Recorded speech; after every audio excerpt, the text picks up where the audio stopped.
Good morning, everybody. And I mean good morning because it's early morning. It's coffee shop Thursday time. And guess what I did? Left my cup of coffee sitting inside. Oh well, that's where it's going to stay. That wasn't too smart of me. What was smart of me was putting this coat on because it's rather chilly out.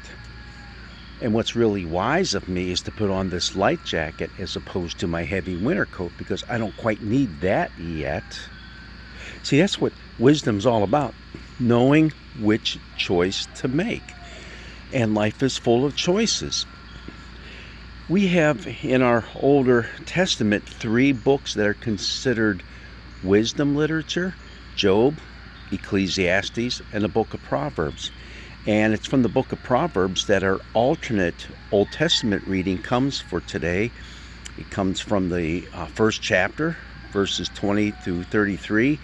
And it's a section that is part of the first half, so to speak, of the book of Proverbs. So you have to realize that not the whole book of Proverbs is little witty sayings.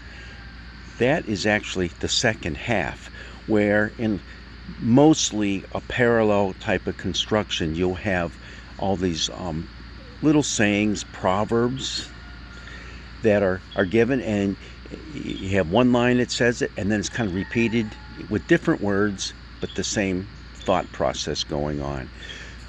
So, wisdom literature. But the first half, where our lesson comes from, talks about what is wisdom.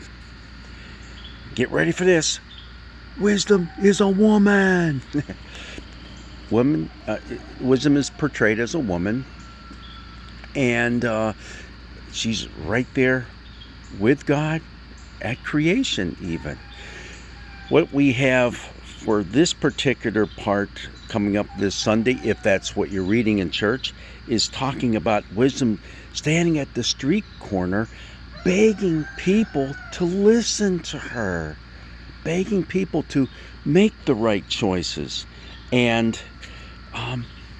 saying it basically, if you don't, it's going to mean the end of you. So please, people, please come to me. Make the right choices in your life. It's not, wisdom isn't about having all this knowledge that you accumulate and you're the smartest person in the world. No, it's being able to take everything that you've learned and you've gained through your experiences, etc., no matter how you gained all that, and making the proper choices, living the way God wants you to live. The fear of the Lord is the beginning of wisdom. The fear of the Lord. That's where what we'll see later on in the book of Proverbs. But here, the wisdom, as this woman preaching on the street corner, she's begging us, please, please come to me so that you might gain insight on how to act.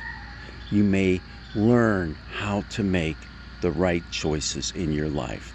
And I certainly made the right choice by putting this on because it's kind of chilly out here and nippy this morning. Right, Mr. Muscovy Duck? Oh, well. Maybe he's not interested in making any more choices. Maybe he's dressed up just enough. And as you may know or may not know, Muscovy ducks, that's all they wear. And they make it through the winter just fine. Well, God's blessings be with you. Read through the whole first chapter of Proverbs. I would do that. Read through the whole book of Proverbs. It's kind of fascinating and interesting. But again, this is one of those books. It might be helpful to have a really good commentary as well, because it gets a little wild and woolly at times. God's blessings be with you this day.